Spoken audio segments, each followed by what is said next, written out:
Hello and welcome to Healing from Within. I am your host, Sheryl Glick, author of Life is No Coincidence, The Life and Afterlife Connection, and The Living Spirit, Answers for Healing and Infinite Love, which shares stories of spiritual awakening and communication and ways to improve through intuition our personal and collective life story, guiding us to health, happiness, and purposeful action even in the midst of terrible challenges.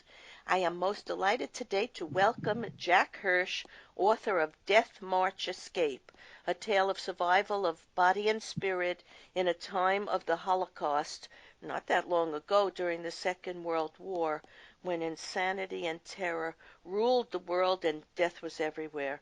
Hello, Jack, and thank you for joining me today, most especially to tell the story of your father, David Hersch, and his remarkable story of a man who not once but twice escaped death by the Nazis at the end of World War II, due to what I believe is an incredible combination of luck, faith, and will to survive that made him unique. Well, hi, Cheryl. Thanks for having me. You're very welcome. Jack, as listeners of Healing from Within are well aware, my guests and I seek to understand our dual nature as spiritual beings experiencing the physical life and learning through history, metaphysics, science, religion, and spirituality ways to understand human nature and how we may survive challenges or hardships through the energy and courage of the soul. In today's episode of Healing from Within, Jack Hersch will share a truly remarkable journey of his father, who, as we said just now, not only once, but twice survived death as a teenager, being taken from his hometown of Dej, Hungary, to a Mauthausen concentration camp, which was one of the harshest, cruelest camps in the German Reich. After his father's death, a photograph of his father surfaced on the Mauthausen website and sent Jack on a journey back in time to learn of secrets his father had never shared with him. Jack, I always love to ask my guests to think back to their childhood and remember a person, a place, an event, or an interest that might have shown them or others the person they might become and the lifestyle they might embrace as an adult, because I feel we're all born with a destiny and life plan and must experience what leads us to develop our most empowered soul. So think back for a minute. Well, I think in my father's case, or in my case, and especially as it relates to the book, there's a perfect time event in my life, and that actually was a recurring event. So every Passover, of course, is the holiday that commemorates the Jews escaping, or at least leaving Egypt some 3,000 years ago. And the first night of Passover, for the Orthodox, 2 nights, you have a meal, and at the meal you recount that escapade of escape and from the Egyptians. And my father would always digress from that story to tell his story of his time in his year in a concentration camp, and as you pointed out, Mauthausen, the worst camp in the Reich, and then his 2 escapes. I've heard that story at least twice a year, every year, for most of my upbringing and a lot of my adult life. And I think I didn't realize it at the time, but hearing that story, knowing what he accomplished, sort of drove me to accomplish as much as I possibly could, and not just in terms of being professionally successful, which I think is sometimes a lot of luck, but things like I fly airplanes, and I study martial arts, and I teach, and I ski. I'm an all-mountain skier. I do a lot of things that I know people do 1 or 2 of. Not everybody does all of them, and so I think knowing that story, having it driven into me so often, that if you take life into your own hands, you can possibly alter its outcome, has turned me into who I am. Yeah, what he gave you was what he had, a zest for life and living to the fullest. Yeah, and it's Well, realized he in had you. that, but he also took chances. He took those chances. When he escaped those 2 times, that was remarkable risk-taking. I mean, you could argue that, well, he knew that he would die otherwise, but he didn't really know he would die. He was on a death march both times, and both escapes was just, for him, an instantaneous, split-second opportunity to maybe get away, and he took them. He was a little bit of a risk taker, and I think knowing his penchant for that, and that it saved his life, sort of turned me into that a little bit of one as well. Well, that's wonderful, and that's how it should be.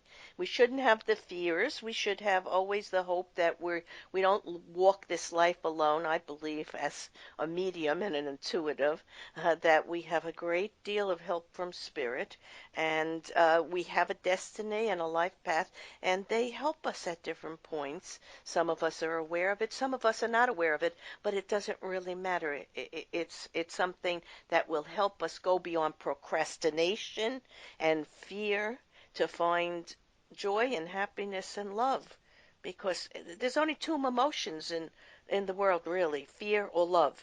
And we're always moving from the state of fear, and that includes a lot of other things, distrust and disease and disaster, and that's all under fear, to love and compassion and healing and vitality and risk taking. So, yeah, I do feel that way. But let's go on to tell of some of the characters and places in the story, the connections that helped them perhaps survive the trauma of those crazy, soulless times. But there was still hope and love, even in those crazy, hopeless times of hatred. So tell us about some of the people that your father told you about, or you learned about when you went on your own journey. Well, to build up to the last one, I'll save sort of best for last. I think in my father's case, there were a block bell tester. There was a guy who was in charge of his block, his barracks, who exhibited a little bit of compassion toward him that he probably didn't need to have exhibited. My father's first escape, he was found eventually by the SS. And taken, not killed, although he probably should have been, instead taken to a police station, a gendarmerie, they call it, sort of like, it's like having a state police, a gendarme in Europe. And the gendarme there ordered he outranked these SS soldiers, and he ordered them to leave, and he allowed my father to sleep the night in his jail. He fed him dinner, he had fed my father breakfast, and he got him back to Mudhausen in one piece. So that was a remarkable person. Then, of course, the family that the husband and wife who rescued my father after his second escape harbored him for 3 weeks in their home and in their field until the American 65th Infantry Division came through. And that was just, those were the Freedmans. Yeah, I remember reading about the Freedmans. Yes, and to be clear to your listeners, they were not Jewish, although it's an Americans would think of Freedman as a Jewish name. They were not Jewish. They did this for no other reason other than the goodness of their heart. It was the right thing to do. When they came across my father the morning after he'd escaped, they saved his life. They harbored him for 3 weeks at risk of their own life. And, they were just remarkable people. I met their grandchildren, a son and a daughter, grandson and a granddaughter. Their son is no longer alive. I never met him. And, I mean, what do you say to people like that? They without the goodness of the heart of their grandparents, I wouldn't be here. I think, Jack, you say, thank you from the depths of my heart that I'm here. Believe me. Yeah, thank you is a blessing. Believe me, I said that multiple times to them. Yeah, it's a blessing. And then, of course, in my journey of discovery of a lot of my father's story that he never told, my father told the highlights. He told the good stuff. He never quite went into the horrors that he really actually went through. And I only discovered them in going back to the camp and getting to know some of the camp historians who helped me a lot in my research. And the goodness of their heart to make the effort to, first of all, help me, and second of all, to try to take a mission in their lives so that to be sure that people do not forget what happened in Mudhausen. Yeah, you know what a lot of people forget? They think that it was only Jewish people who were killed in the concentration camps, but there were many good people, Christians and atheists, and just people, communist people of all different persuasions. Actually, 12 million people died in the concentration camps. Well, that's right, Cheryl, which means it was 6 million Jews and it was 6 million others. It was communists and it was the intelligentsia, and it was incorrigible POWs. Right. It was the disabled. It was gays. It was anyone who didn't fit into a perfect Aryan society or show the slightest inclination towards rebelliousness Right. was in a camp. And Mauthausen, since you mentioned it, Mauthausen in particular was not a Jewish camp. There's an argument to be made that the historians made to me. My father spent 3 months in a hospital or in an infirmary in the camp, and he probably wasn't, by the end of those 3 months, sick enough to remain there, but they kept him there potentially because the other prisoners didn't want to have a Jew in the camp. So he Oh, stayed in the wow. infirmary instead. I was wondering why he stayed so long in the infirmary. Oh no, Yeah, you just, we don't really know. We can only wow, guess. that is something. All right, let's go on to, you say a picture surfaced on the website of the Mauthausen concentration camp, and your father, there was, I guess he was about 18, 17? Yeah, 17, 18 in the All picture, right. yes. And so what did you find out about your father when you went back to that, to the camps and to that location on your own personal journey? Because you were beginning to feel on the last Passover that you had with your father that perhaps there was more perhaps he wanted to say to you, but he was still holding back some of the more traumatic. Maybe he had dissociated, as psychologists talk about. When you go through a horrible trauma, you have a dissociation factor there. And you went, and what did you learn about him that you didn't know, and also about yourself? Well, those are great questions. What I learned about him was a few things. First of all, again, I heard the story in this engaging and interesting, and I won't say funny, but on occasion he would laugh about some of the things. What I learned going back is that, first of all, what he went through was far more horrific than he ever made sure to get across to me. I stood in a building that he worked by. It was called the Stone Crusher, and in fact, it was a mechanical stone crusher, the largest in Europe. And one of his jobs was to load up mine carts with granite, push those mine carts a few hundred yards, and then unload them in front of the stone crusher. Standing in front of that building and imagining this man, my father, working there 14 hours a day, 7 days a week, rain or shine, warm or cold. It was a stunning realization that this was not simple duty. This was backbreaking, life-threatening, horrific Mm. times that he went through. And so I think the first thing I learned about him was the realization that it was way harder, way more difficult, way more remarkable, his survival, than I ever gave him credit for, than I ever imagined I needed to. He never lost it. I mean, he'd always been a funny guy, and after the war, he was a funny, interesting, life-of-the-party guy. He was not your typical, what we know of as a typical survivor, Right. the one we read about, the one we see in movies and television.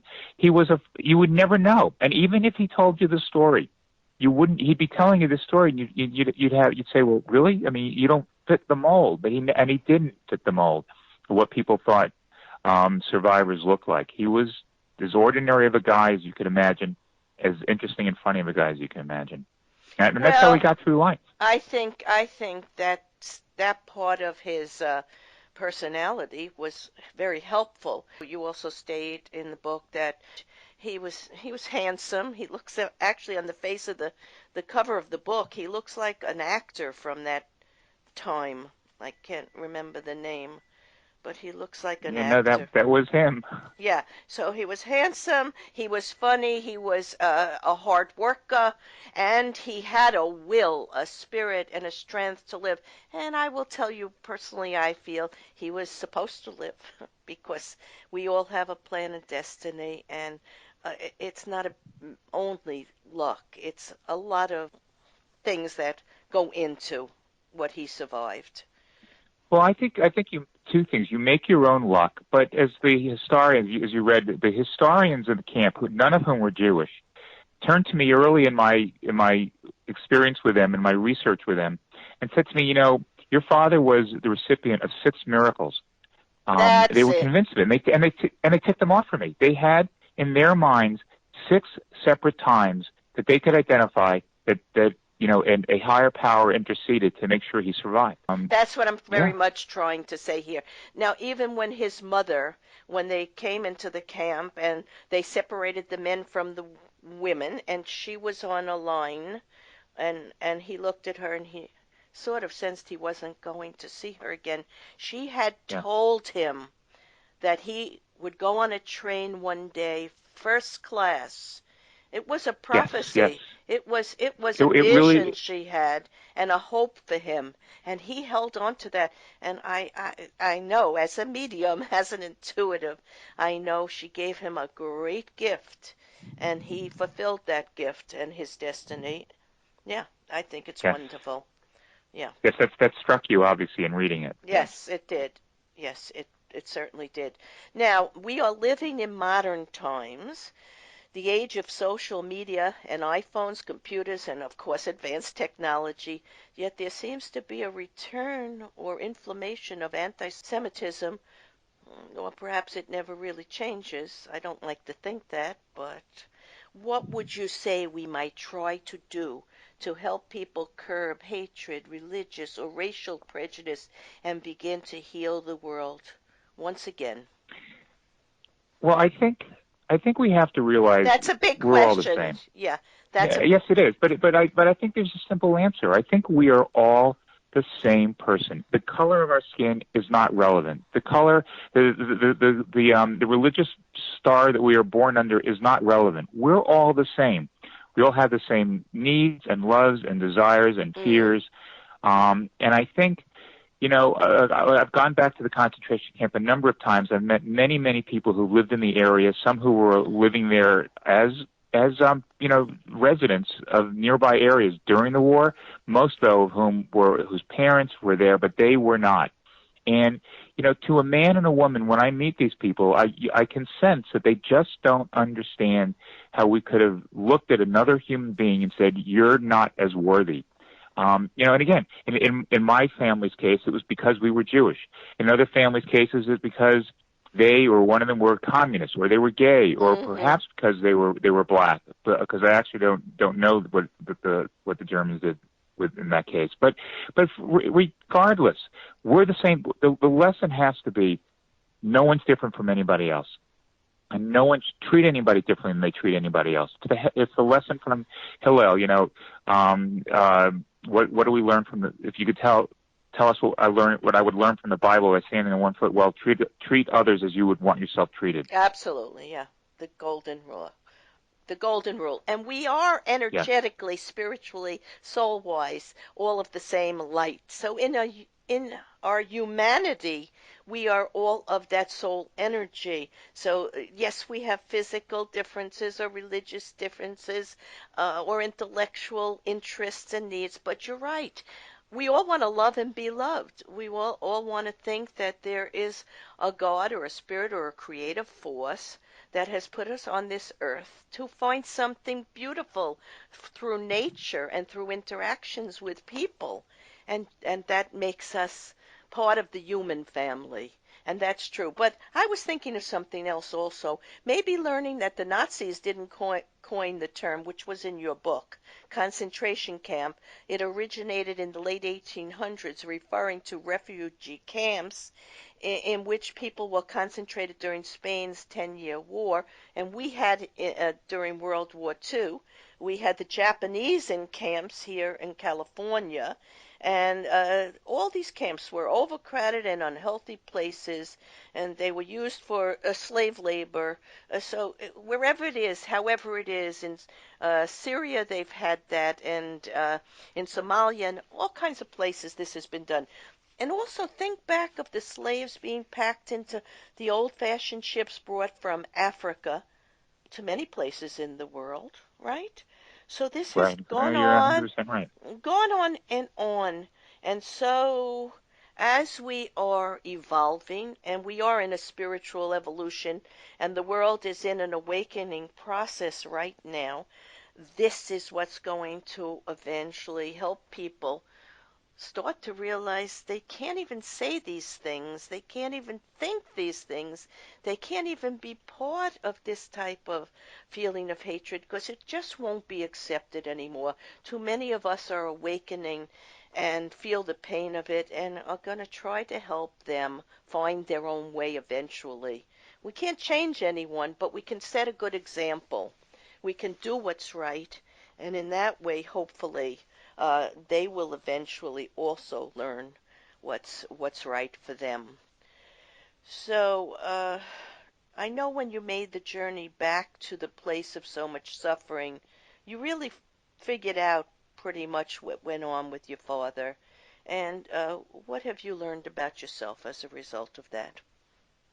Well, I think first and foremost, I learned, where I came from. I Mm, learned that the person that I've become was heavily molded by the person my father was. Um, I learned, about myself that I don't have to try to compete with my father. I think we all do to some degree. We compete with our parents. We want to either be exactly like them or surpass them or be good in their eyes. I'm never going to surpass what my father pulled off. No one will. I mean, what he did was, with his accomplishment of surviving Mauthausen was a remarkable event, and it's not anything I can equal. But I have to be satisfied with what I have in my life, and I have a lot. I have a lot to be thankful for, and I think that trip back, when it comes to how I reacted to it, it was a realization that I've got things are pretty good for me compared to what my father had to go through, compared to what so many European Jews and so many Europeans themselves, non-Jews, went through. I have it mm. pretty good, and I should be grateful and thankful for that. So then you learn to appreciate life that your father survived through, and life that you have, and you've learned there's no one to compare yourself to either, because we are all our unique, soul going through this life, the way we make choices to go through it. And sometimes we encounter a challenge, but then again, we have the choice to be the person we want to be no matter what. And I think you learned that. And you wrote this.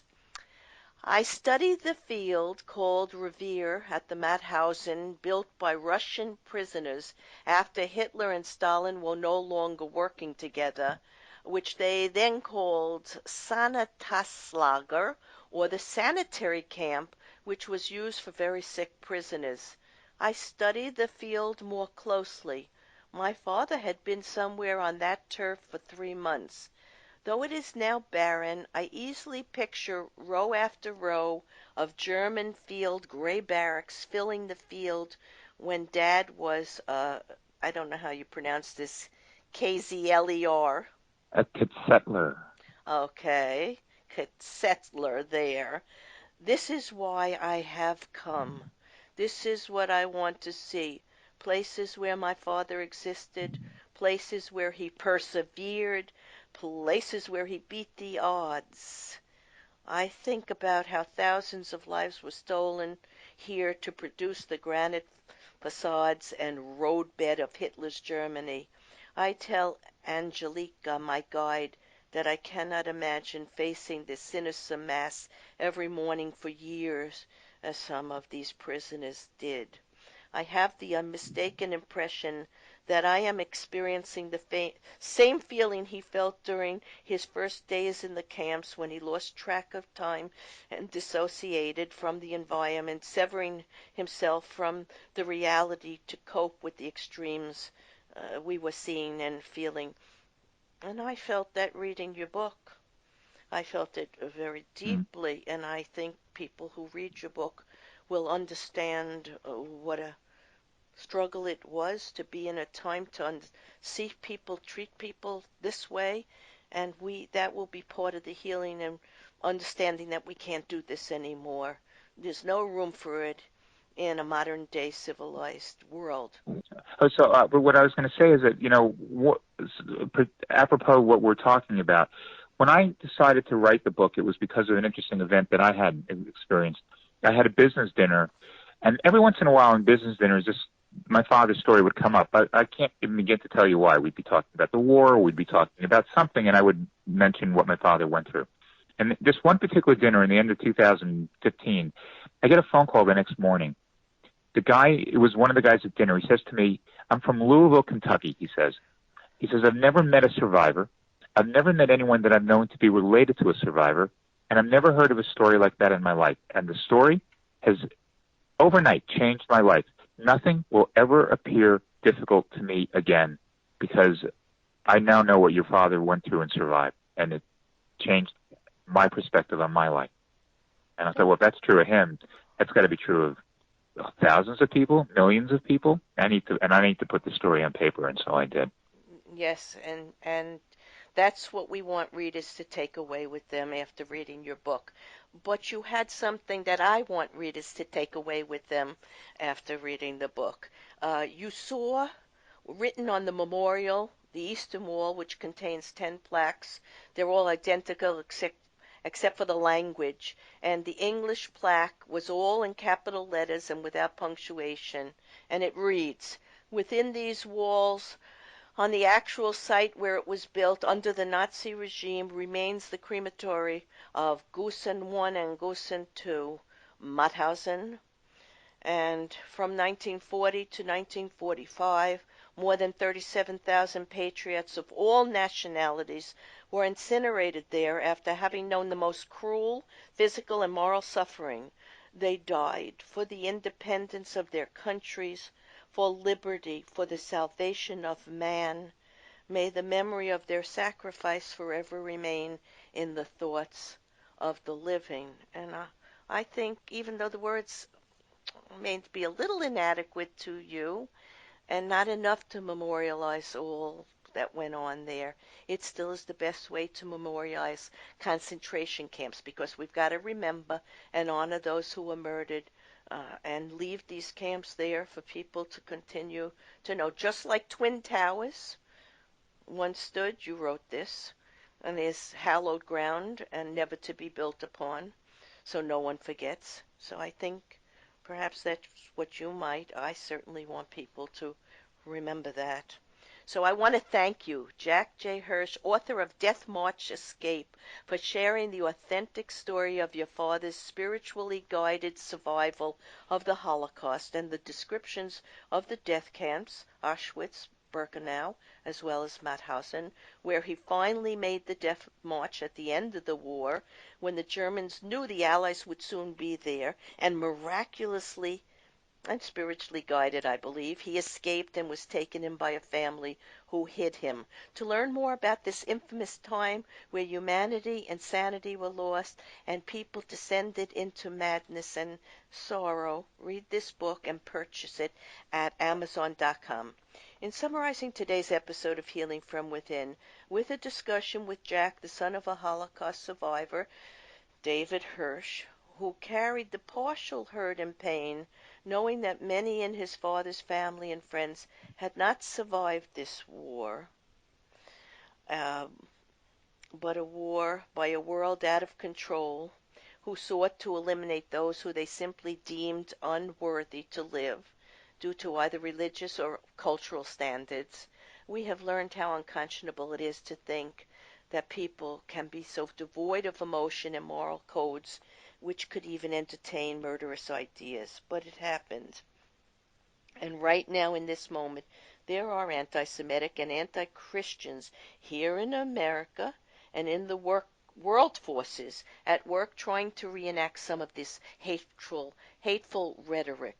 And Jack wrote, and I want you to remember and hear this. In the camp, it wasn't just on Yom Kippur, the Day of Atonement, the holiest day in the Jewish calendar, but I prayed to God every day in the camps. Every day, my father's eyes welled up for a second time that evening during the Passover dinner when he was telling us this story. Maybe he was thinking of his parents right then. I knew he never doubted that his survival was not happenstance, was not just luck, was not just the force of his upbeat personality and monumental willpower. In his view, he'd had help. His mother's last word to him, that we discussed earlier in the show, that he would take a luxury train ride one day, a premonition, was proof. My father had held on to the possibility of that train trip and held on to God making it reality. And when he survived, he committed himself to saying those same few prayers he had said every day in the camps, to saying thank you to every day for the rest of his life. Jack and I would have you remember the same way his father's faith saw him through the most life-threatening events every day for years. We believe God watches over us, our family as well. We may not have scientific proof, but in our heart and soul, we know life is not random, and each experience, whether we see it as good or bad, ultimately leads our soul to refine and get closer to the divine force of life. And holding on to that faith is the key, perhaps, to eternal life. I am Sheryl Glick, host of Healing from Within and author of The Living Spirit, and invite you to visit my website, SherylGlick.com, to listen to and read about the journey of the heart and soul as it moves through our human experiences to hopefully find peace, love, well-being, and the best of human nature through resilience and an acceptance of all. Shows may also be heard on webtalkradio.net and dreamvision7radio.com. Thank you.